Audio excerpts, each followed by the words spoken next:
ימינך תרצה רוח קבל רינה עמך סגבנו תארנו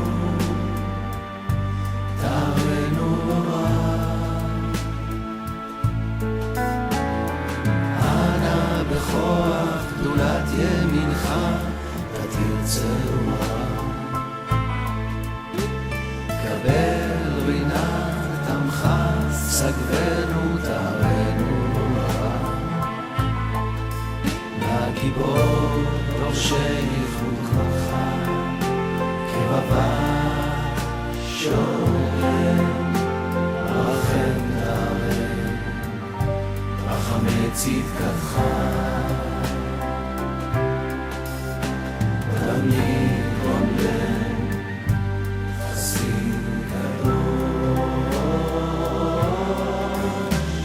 חסין קדוש ברוב טובך נהל על ידיך יחיד גאה למחפש זוכה קדושתך שבתנו קבל ושמע צעקתנו יודע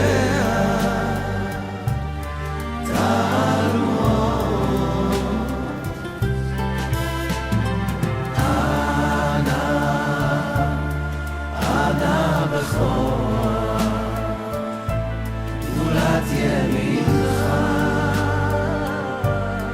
תרצה רוח קבל רינת עמך סגבנו תארנו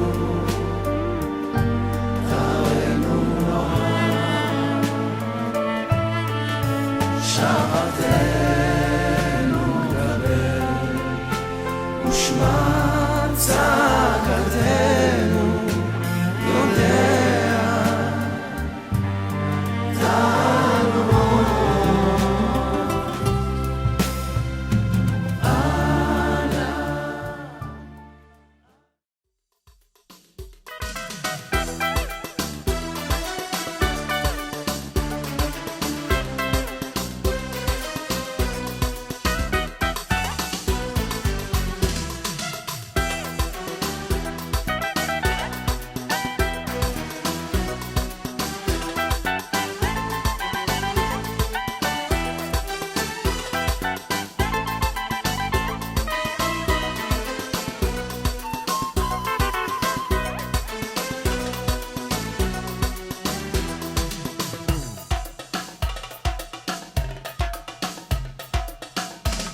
קשה לי, את רחוקה ממני, קשה לי, והמיטה כל כך קרה, קשה לי, אוהב אותך עודני, בדד נותרתי בחושך הולך, חוזר בלי מטרה.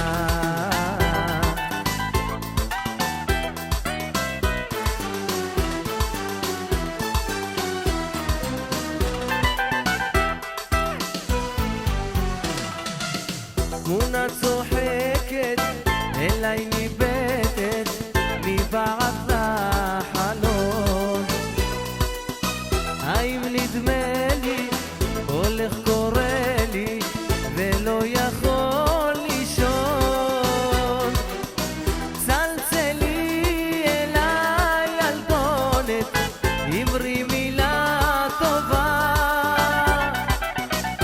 מילתך ולנפשי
משיח, משיח, משיח, משיח, משיח, משיח, משיח, משיח, משיח, משיח. אבל מי שיתמהמה עם כל זה, אחכה לו בכל יום שיבוא. אבל מי שיתמהמה עם כל זה, אחכה לו בכל יום שיבוא.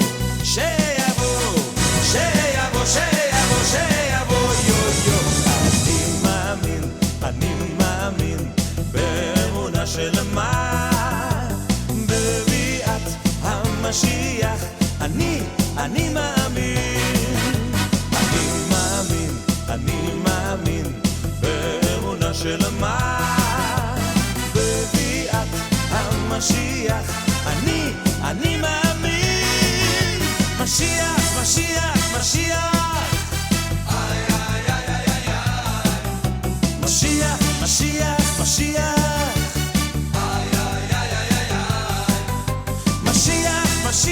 משיח, משיח, משיח, משיח, משיח. אבל מי שיתמהמה עם כל זה, אחכה לו בכל יום שיבוא. אבל מי שיתמהמה עם כל זה, אחכה לו בכל יום שיבוא. שיבוא, שיבוא, שיבוא, שיבוא, שיבוא.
בכוח גדולת ימינך תתיר צרורה בכוח גדולת ימינך תתיר צרורה שמיים ושמי שמיים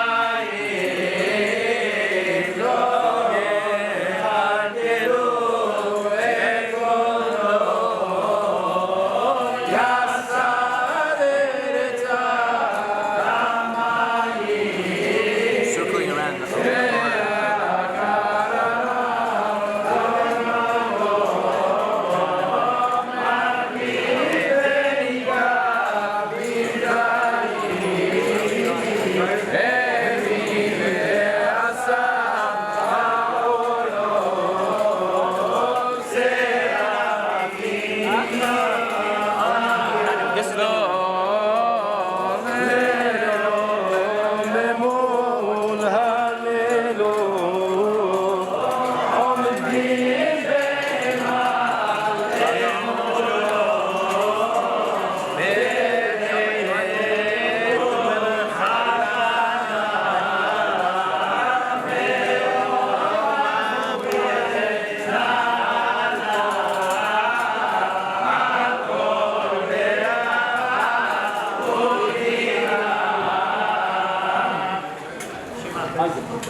Shema Yisrael Adonai Eloheinu Adonai Echad. Shema Yisrael Adonai Eloheinu Adonai Echad.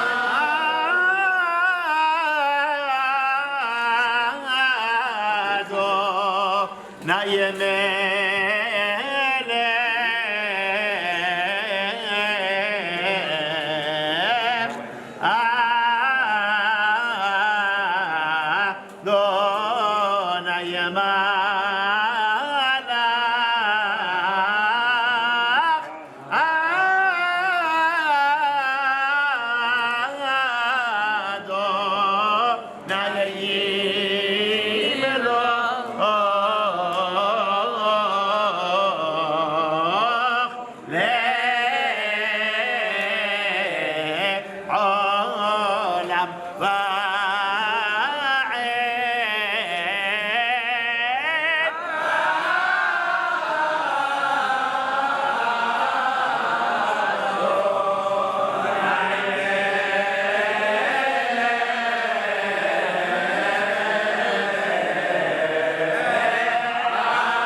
קדוש ברוב טובך נהל עדתך. שתנן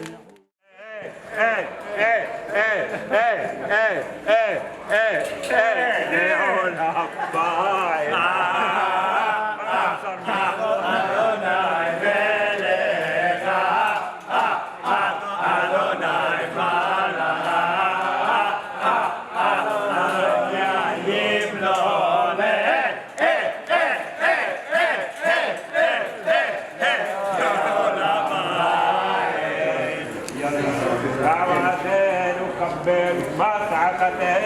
יורא תעלומו. שבת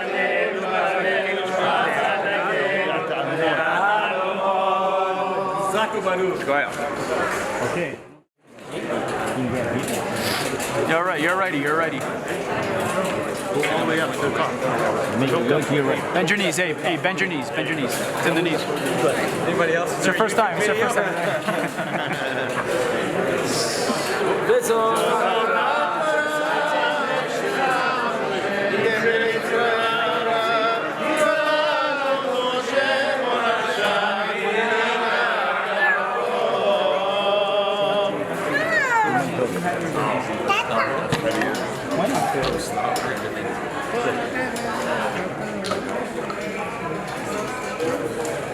Doctor checked, everything's good. Make sure it doesn't get smudged. What? Make sure it doesn't get. Sometimes it's smudged enough. Benny.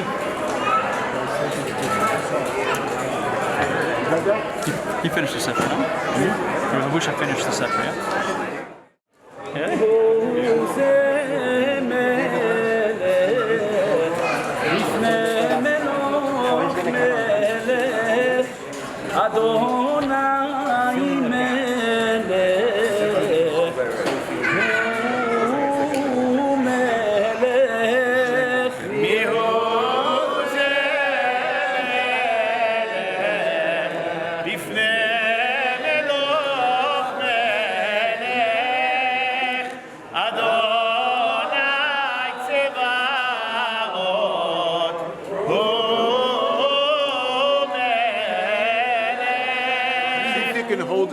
Below, I want to get the writing. Okay, turn it towards me. Beautiful, right there. One more. Okay, hold on, pan it.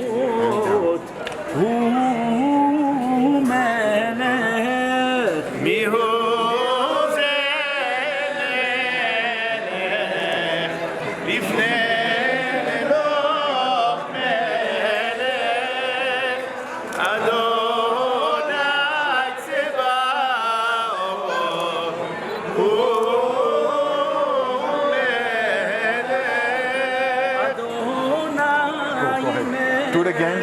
Turn it. Adonai Malach, Adonai Himloch, Le'olam Va'ed.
Eso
Good evening, everyone. Honored rabbis, my dear family, and friends that I consider all as family.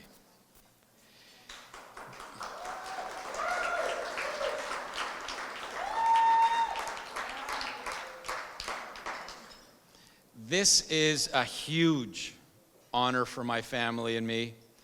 It's been a lifelong dream of mine since I can remember. I would like to begin by expressing a tremendous gratitude to Hashem for giving me the zechut and the capacity to fulfill this mitzvah and reach such a milestone.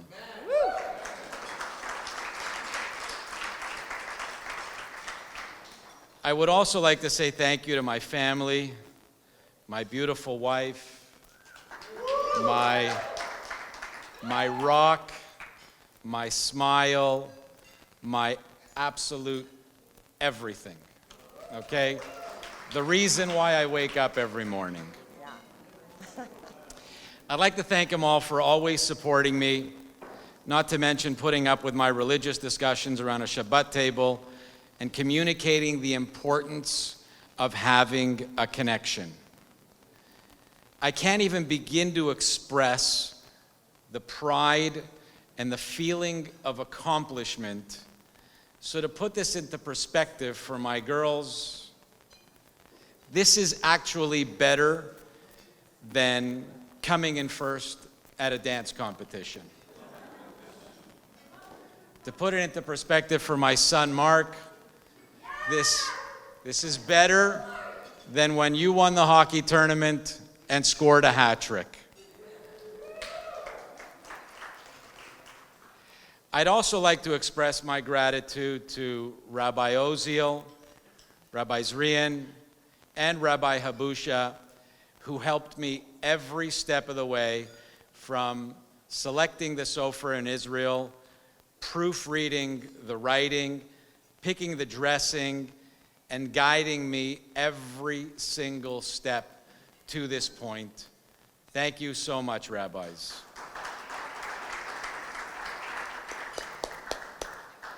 And last, but certainly not least, I could never have gotten to this point without my very dear friend, who I love from the bottom of my heart, Joe Elmaleh.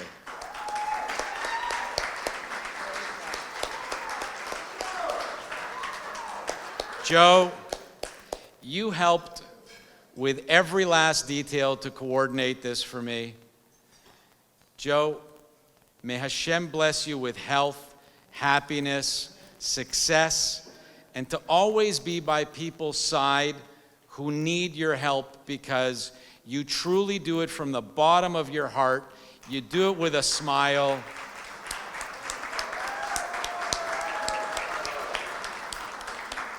Joe, thank you very, very much for everything. The mitzvah of giving is something that was ingrained in me as a young child by my dear brother Yitzchak, zichrono livracha, my warm and loving father Mordechai, zichrono livracha, and my wonderful father-in-law Yehuda, zichrono livracha. In life, you're learned by way of example.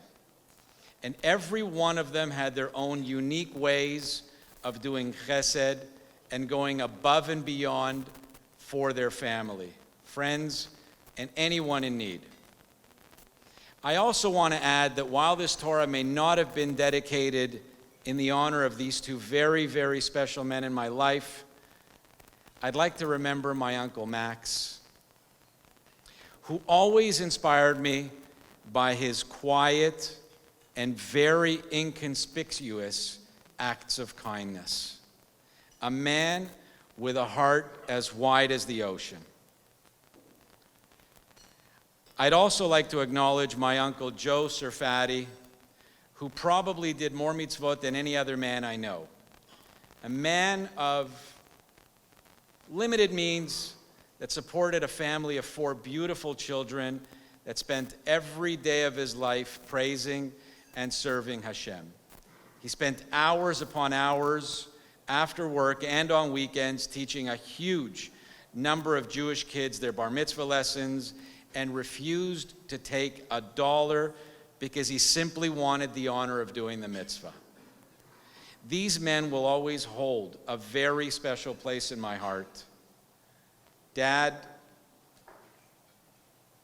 Isaacc, Poppy, as my father-in-law was so fondly called, I know you're all looking down at us with your brilliant smiles and a huge sense of pride. I love you all.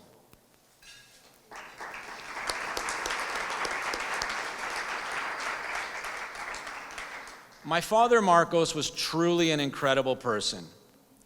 He was always so elegant in every way possible. Whether he was going to shul on Shabbat or simply going out for coffee with the boys, he was always dressed immaculately, clean-shaven, and very respectable.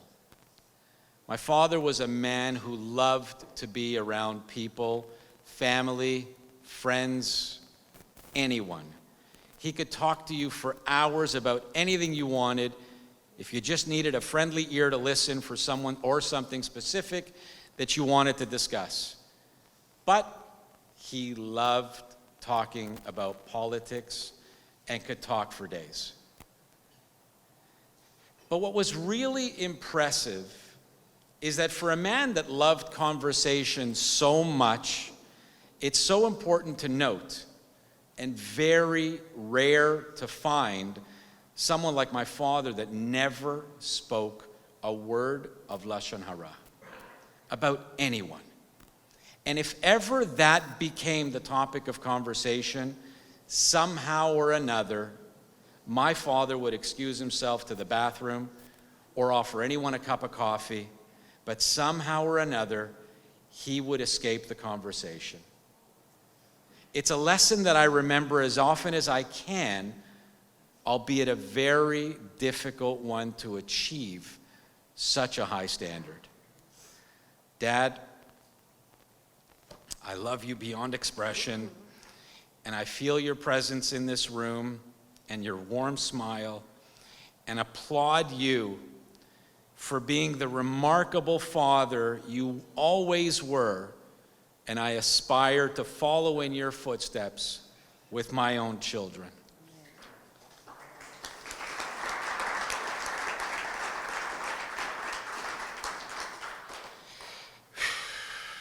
My brother Isaacc, who unfortunately left this world way too young, touched so many people in such a beautiful way, many of whom are in this room today.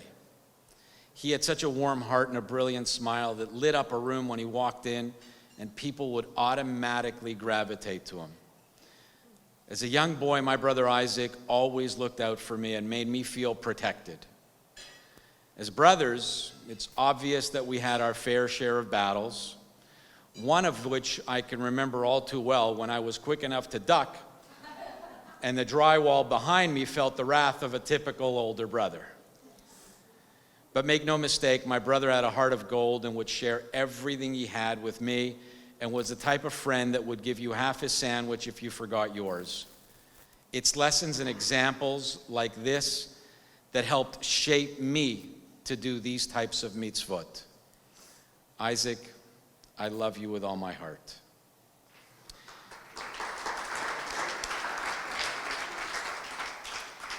I'm going to allow my beautiful wife, Louisa, and perhaps Joey, to say a few words about my dear father-in-law, who I've always had a tremendous amount of respect for.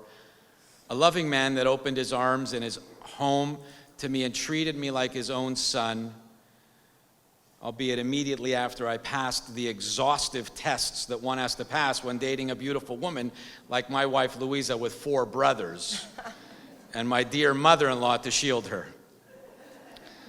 My father-in-law was truly a great man from a wonderful family of very respected and very pious people. Leon, I remember that beautiful smile of yours, and I can feel in the room right now looking down at the incredible legacy you've left behind. With your permission, I'm going to tell you a very quick story, and then I'm going to hand over the mic. I remember a time many years ago.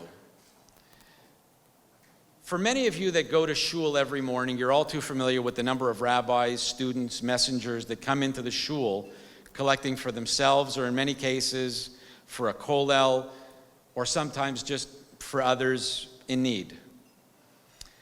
Well, one morning I'm leaving the shul after services and get into the car in the parking lot, and all of a sudden I get a bang on the passenger window that obviously startles me. I look over and see, and it's someone collecting. I roll down my window and the person shows me this piece of paper that authenticates who he's collecting for and why. I don't really pay attention to the paper, but sure enough, I go into my pocket and I grab a bill. The person had the nerve to say, "Could you give me a larger bill?"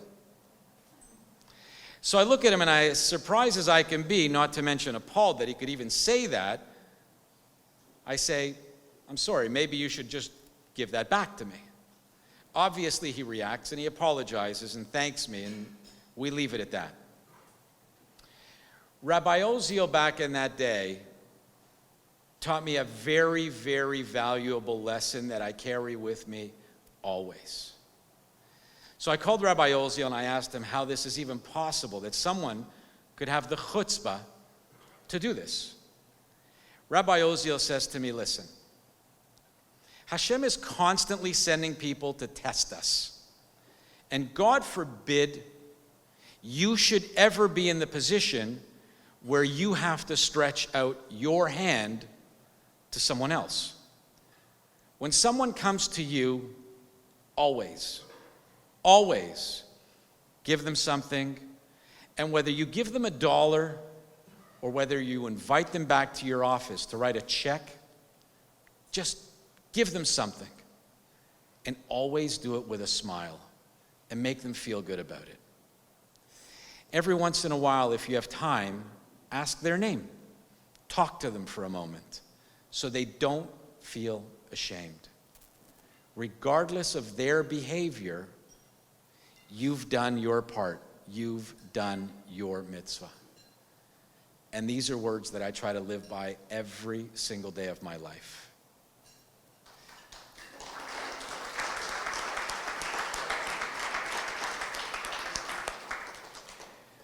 So with that in mind, I'd like to once again thank all of you for coming and sharing with us this very, very special mitzvah. May you all be blessed with health, happiness, success, and most importantly, may you always be surrounded by loved ones and find your own individual paths to motivate you to help others and achieve your own personal goals in life. I want to wish you all a Shana Tova, Chatima Tova, and thank you all for being here to partake with us in this mitzvah.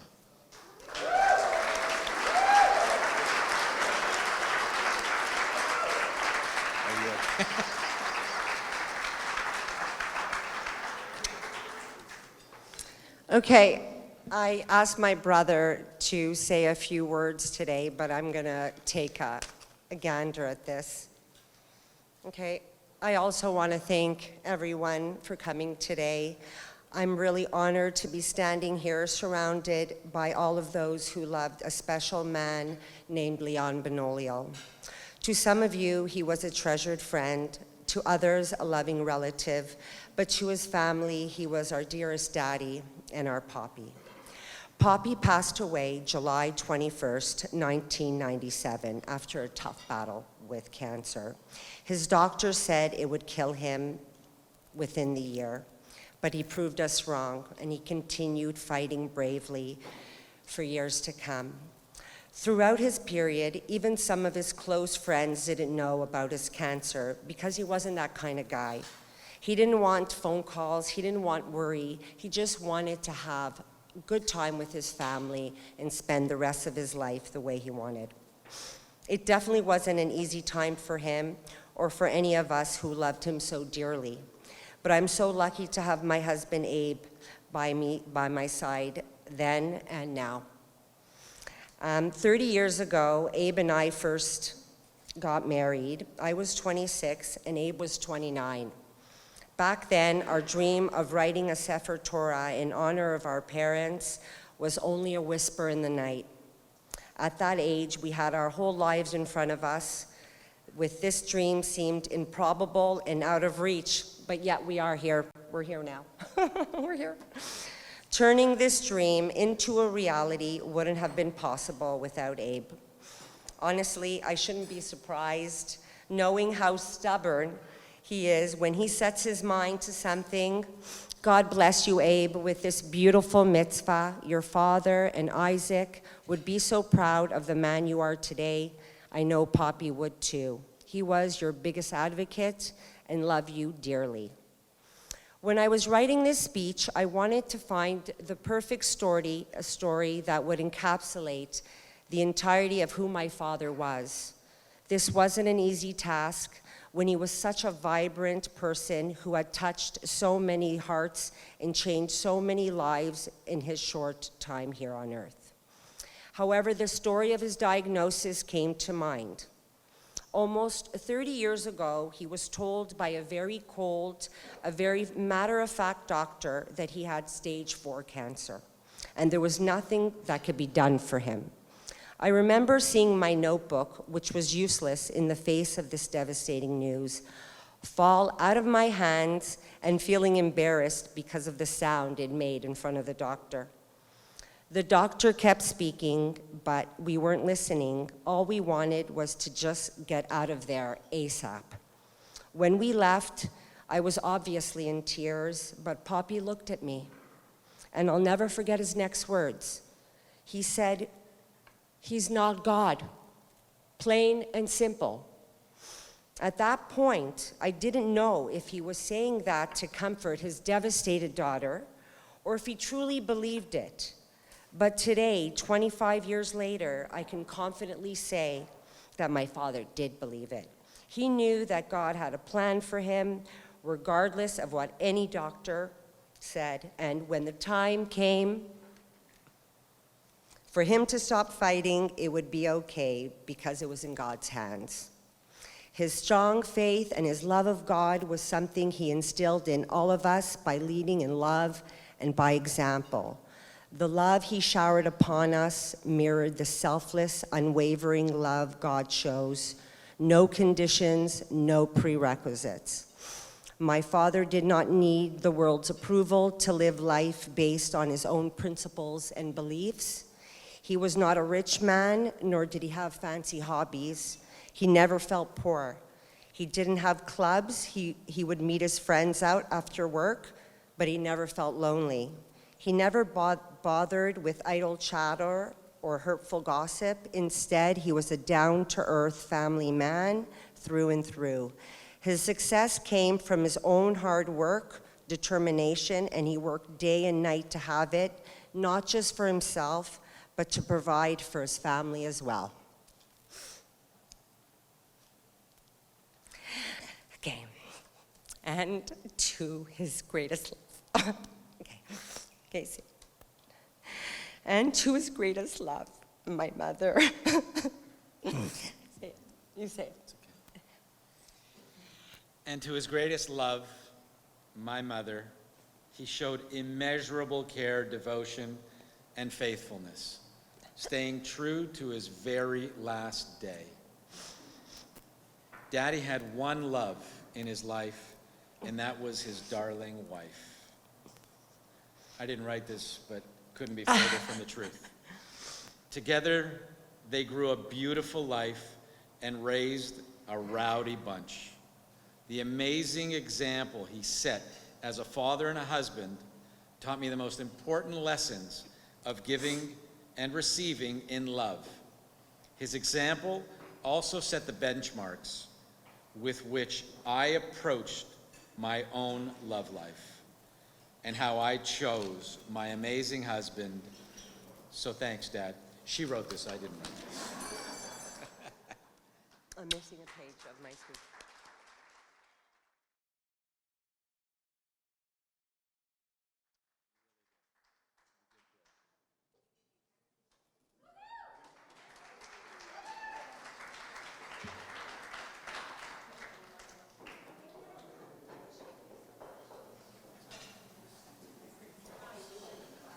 That was awesome.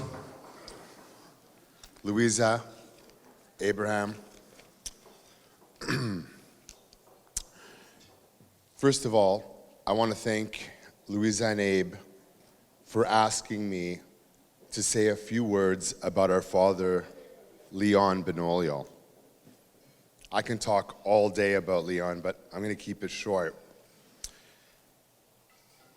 Leon was the youngest of 9 brothers. He arrived here in Canada after his 5.5-year tour as a soldier in the Israeli army, where he drove a military tank, amongst many other jobs that you do when you're in the army. He arrived in Montreal in and around 1959 with his close friend Hillel. With $500 in his pocket, which his sister Donna had given him. His best friend Hillel wasn't very fond of Canada, and inevitably he ended up going to Venezuela, where a lot of our family ended up. Leon immediately started to go to synagogue and began his Canadian journey. At the time, there was no Sephardic synagogues in Chamonix, a small town that he settled in. So what did he do? He ended up going to the synagogue where everybody else went, Ashkenazi synagogue. But that wasn't good enough for him. He wanted his love, the Sephardic love. He wanted to sing the songs the way that he had been taught with his family. So he went to the management and he said, listen, give me a little room on the side. And I'll take my Sephardic friends and we'll start our own congregation. And he ended up creating a shul within a shul where he can pray and he can sing and he can pray the way that he was taught in Morocco with his family. He also started soon getting involved in the textile industries. He was the son of a textile store owner. That's what he knew. So immediately he ended up gravitating towards the textile industry. Things were going well. Leon loved Montreal. He loved Canada. This was his land, and he was going to start a family here. His brother, Sammy, soon came. He immediately went to pick him up, introduced him to the synagogue, got him a job in the textile industry, and got him going.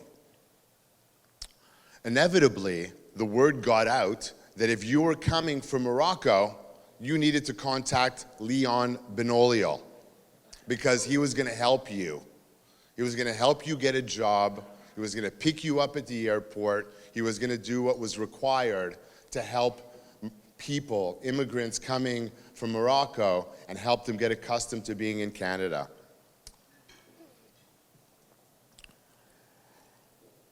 Things were going well for Leon Benoliel. He would help people with places to stay, finding jobs, and obviously attending the new congregation that he had helped form. Leon had an eagerness to help newcomers and welcome them wholeheartedly. Leon was a hard worker that loved his wife and his family dearly. He would sacrifice and do whatever was required to make sure that they did not lack anything. I had the privilege later on in life to work elbow to elbow with my father, Leon Benoliel. And I soon realized why everybody loved Leon. He had class. He was noble, he was calm, and he had this demeanor that welcomed people, doesn't matter who they were. People just loved him. And I wanted to be like Leon because he was so well loved and I loved him so much.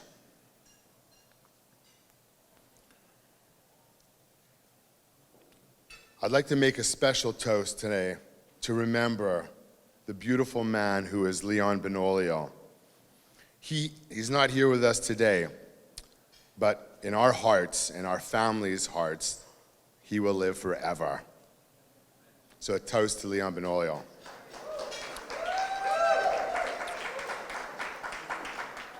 I would also like to make a special thanks to Avraham Benitah,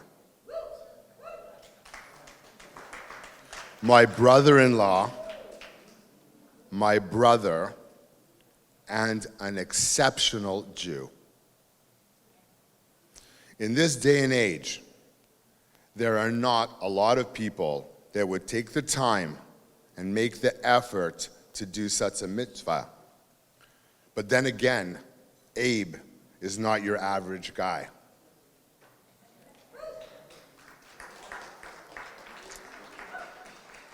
I'd like everybody in this room to make a special toast to Avraham Benitah. You are the Jew that we all want to be. Way to go, Abe.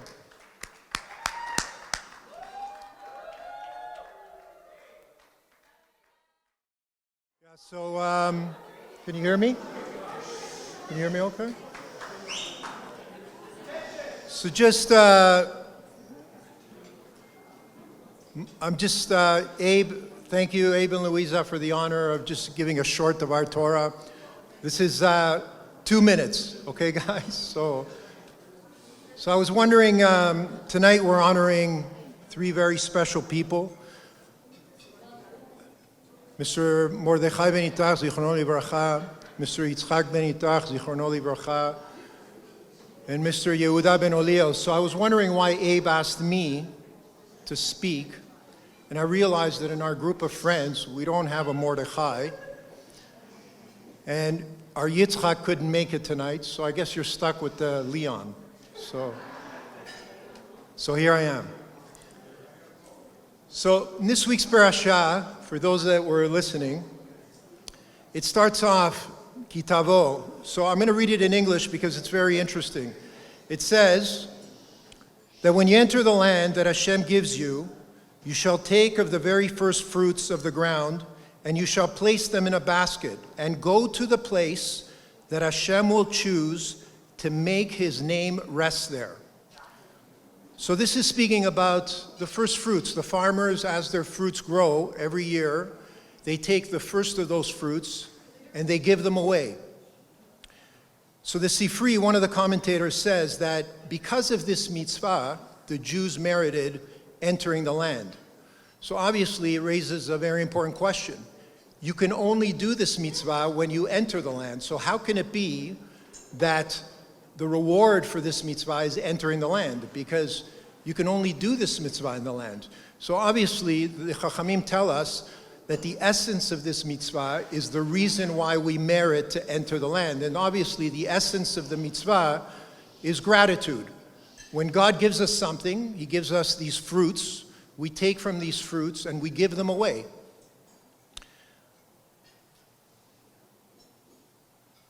It's something in society today that's lost, it seems. Gratitude is something that we don't see very often.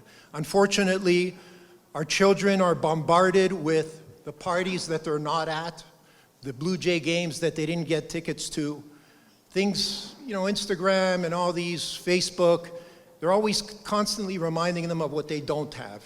So it's difficult for kids to appreciate and show gratitude, but it's something that's so important. The Chachamim tell us that it's the blessing, the essence of gratitude that actually brings God's blessing to people. And it's interesting, I'll take you back, that in society as a whole, gratitude is a difficult thing to see. And I remember, I'll take you back to high school economics. I remember the concept of, it's a very simple concept, the concept of the multiplier. So what the multiplier is if the government takes $100 and throws it into the economy, how many times does that $100 multiply to create more stimulus? So believe it or not, most countries have a multiplier of 2. That means that if the government throws $100 into the economy, that first person will spend that money, but the second guy will actually save it, which shows, obviously, a little bit of selfishness. If the government is trying to stimulate, you should be spending that money to make other people better. Another example, I'm sure people have done tax returns. I was shocked to find out that if you give $250 in donations, the government gives you back about 25 bucks. But if you give more than $250, the government actually gives you 50% of what you give. So I thought, wow, if you give more than $250, the government actually bumps it from 25 to 50% of what you give. But believe it or not, half of Canadians do not give more than $340. And that's why the government has stuck to that kind of rule. Imagine, half of Canadians spend more money on a hockey game than they do in donations. Obviously, we're missing gratitude. So when I was thinking of what to speak about tonight, one thing that Abe and Louisa are exceptional at, is gratitude.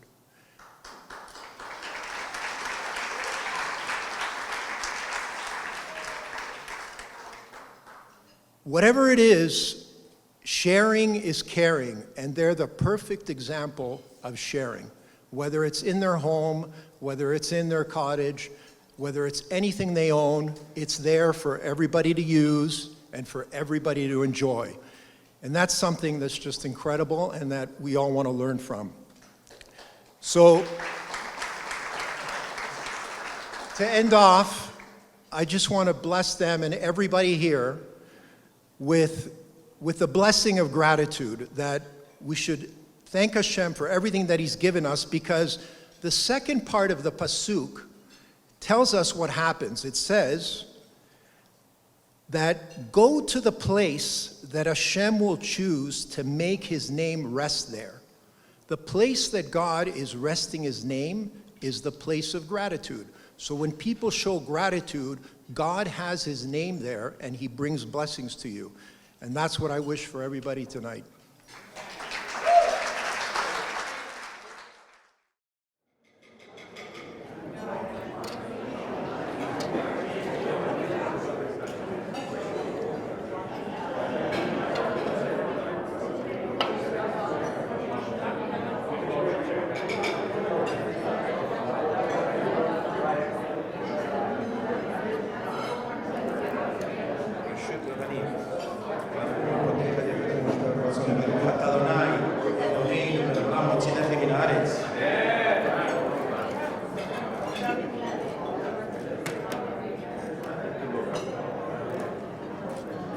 Look up here.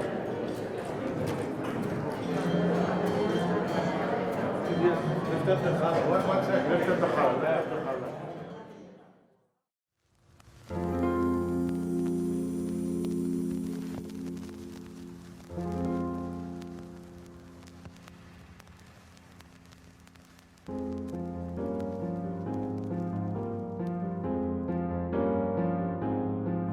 I was made way back in 1842 by a humble man, a real God-fearing Jew, who did his work with honesty, feeling and with pride. He was known in Kiev as a young killer scribe. With loving care, his hand so sure and still, he formed me with some parchments, ink and quill. Each day he slowly added to me just a few more lines, with words to last until the end of time. And on the day when I was finally complete, the whole town came and filled the narrow street. And they sang and danced and held me high and carried me away to my little wooden shul where I would stay. And as the rabbi held me close against his chest, he spoke out loud and clear to all the rest. He said, no matter if you're very young or even if you're old, live by the words you'll find inside the scroll.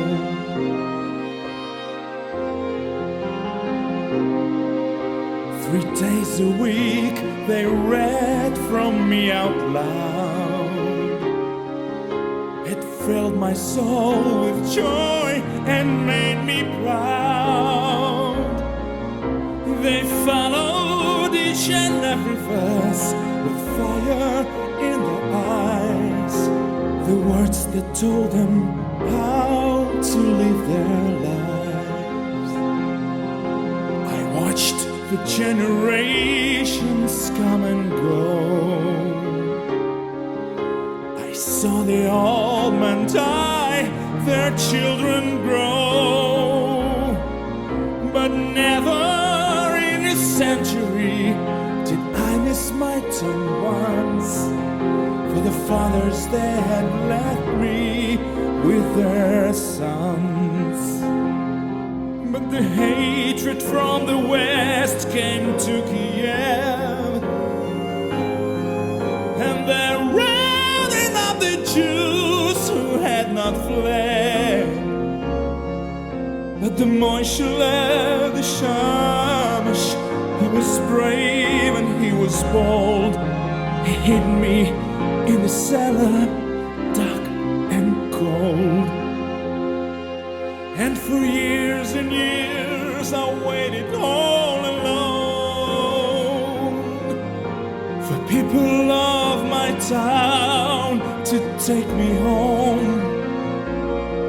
So they'd sing and dance and hold me high and carried me away to my little wooden shul where I would stay.